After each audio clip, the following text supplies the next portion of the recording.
प्रभु यीशु के मधुर नाम में आप सभी को जय मसीह की। आज हम लोग बहुत ही गहरे विषय पर चर्चा करेंगे। शैतान इन 4 कामों को कभी नहीं करता, ना कर सकता है, क्योंकि उसके बस में नहीं है ये सारी बातें।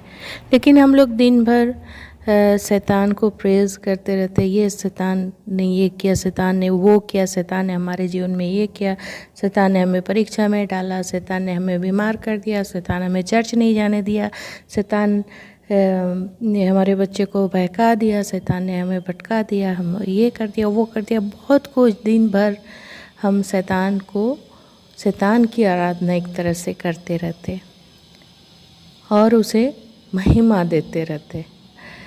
तो हमारे जीवन में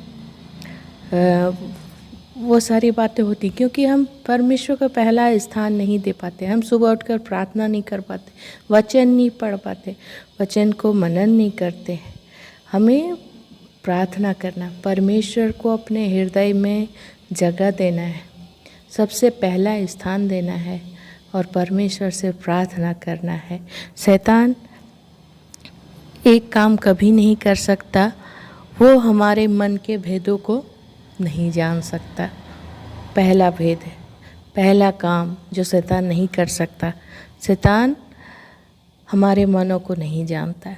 जब तक हम जुबान से ना बोले हम इस परेशानी में हैं, हम इसमें हैं, और शैतान को भी जब तक परमेश्वर की ओर से उसे अनुमति ना मिले हमें हमारा कुछ भी नहीं बिगाड़ सकता।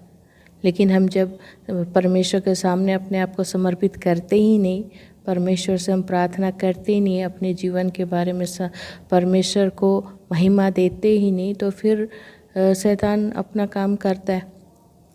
हमारे जीवन में उल्टे पुल्टे हरकतें होती हैं। हम फिर परमेश्वर से किस अधिकार में हम मांगे या बोले कि परमेश्वर तो हमारे सामने 2 रास्ते रख दिए, सकरा और चौड़ा मार्ग। हम अगर चौड़ा मार्ग में आसान से ज़िंदगी जीना चाहें, सांसारिक अभिलाषाओं में घिरा हुआ जीवन जीना चाहे, तो फिर तो शैतान हमारे जीवन में काम करेगा, और वही होता है। और दूसरा, जैसे हम लोग वचन में पाते हैं कि अभिलाषा, जो हमारे आँखों की अभिलाषा है, वो गर्भवती होती है और वो पाप को जन्मती है, और पाप मृत्यु को जन्म देती है। तो हमारे जीवन में जब हम परमेश्वर को स्थान नहीं देंगे तो ये सारी बातें होती है, और हम तब फिर कहते हैं शैतान ये किया, शैतान हमारे मन को नहीं जान सकता है। दूसरा, शैतान परमेश्वर के अनुमति के बिना मनुष्य का कुछ भी नहीं कर सकता है। ना तो मनुष्य को परख सकता है, ना उसका कुछ बिगाड़ सकता है। जब तक परमेश्वर अनुमति ना दे वो नहीं परख सकता है।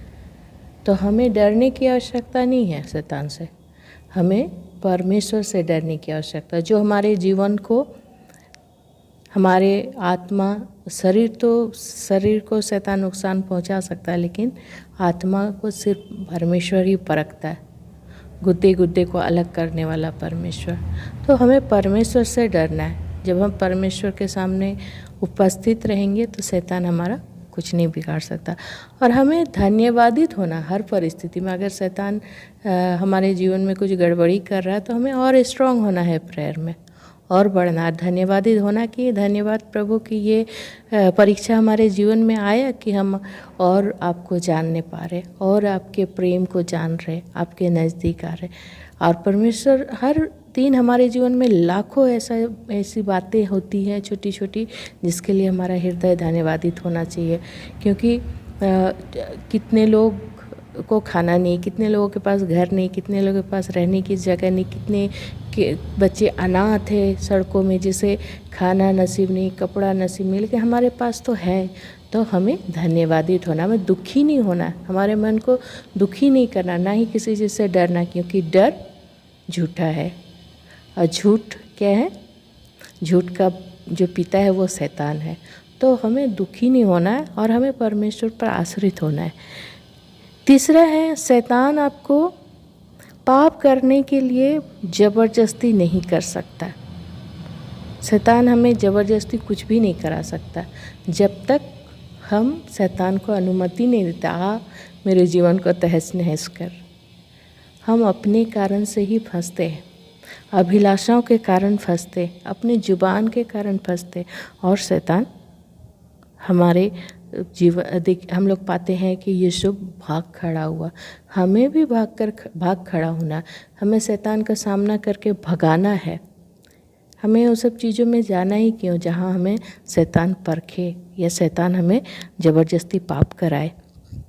चौथा है, शैतान आपके भविष्य को नहीं जानता, वो नहीं जानता हमारे भविष्य को। तो हमें डरने की आवश्यकता नहीं है, क्योंकि इस जानने वाला सिर्फ परमेश्वर है जो हमारे भविष्य को जानता, हमारे वर्तमान को जानता, हमारे मन को जानता, हमारे मन के भेदों को जानने वाला सिर्फ परमेश्वर है, जैसा पहला राजा 8:39 में लिखा है। तो तू अपने ही स्वर्गीय निवास स्थान में से सुनकर क्षमा करना और ऐसा करना कि एक एक के मन को जानकर उसकी समस्त चाल के अनुसार उसको फल देना। तू ही तो सब मनुष्यों के मन के भेदों का जानने वाला है। पहला राजाओं 8:39 पर यहाँ क्या कहता है कि तो तू अपने स्वर्गीय निवास स्थान में से सुनकर क्षमा करना, ऐसा करना कि एक एक के मन को जानकर, मन को सिर्फ परमेश्वर जान सकता है और वो फल देता है, और सब मनुष्य के मन के भेदों को सिर्फ और सिर्फ परमेश्वर ही जानता है। तो हमें परमेश्वर से डरने की आवश्यकता है, परमेश्वर की उपस्थिति में आने की आवश्यकता है, परमेश्वर से प्रार्थना करने की आवश्यकता है कि परमेश्वर हमारी प्रार्थना को सुने। जब वचन पढ़ते हैं तो हमें उससे पहले प्रार्थना करना कि वचन हमें सिखा,